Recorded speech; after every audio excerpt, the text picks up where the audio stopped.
livret fiscal du créateur d'entreprise, c'est un opuscule qui a été édité par la DGFiP, qui est réédité tous les ans, mis à jour, pour aider les créateurs d'entreprises à comprendre les régimes fiscaux. Ce livret, il est à la disposition des créateurs d'entreprises avant toute démarche de création, c'est-à-dire qu'il est à la disposition de l'ensemble des personnes qui viennent dans les centres de formalité des entreprises, que ce soit les chambres de commerce, les chambres de métiers, les greffes, les URSSAF, pour leur indiquer le meilleur statut fiscal applicable à leur entreprise dans l'année qui suit la création. Il comporte les dates à respecter pour les obligations déclaratives. Également, il comporte un certain nombre de précisions sur les exonérations d'impôts sur les sociétés dans un certain nombre de secteurs d'activité ou de territoires qui sont valorisés. Et il permet également de choisir des régimes de TVA.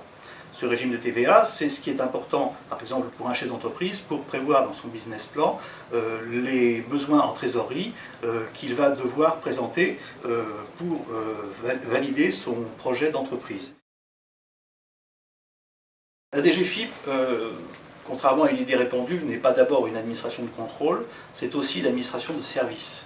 Ce service, elle l'offre aux entreprises dès avant la création d'entreprise en proposant un livret fiscal, qui est le livret fiscal du créateur d'entreprise.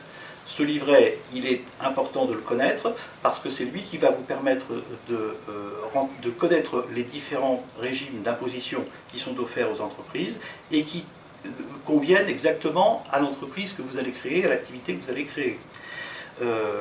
La deuxième chose qui est importante de savoir, c'est que ces informations doivent être fournies dès le début de l'activité de l'entreprise. Le service impôt des entreprises que vous ne connaissez pas va pouvoir être à votre disposition pour vous éclairer sur toutes les questions que vous posez, que ce soit au niveau des centres de formalité, qu'au niveau des régimes fiscaux spécifiques à chaque type d'activité.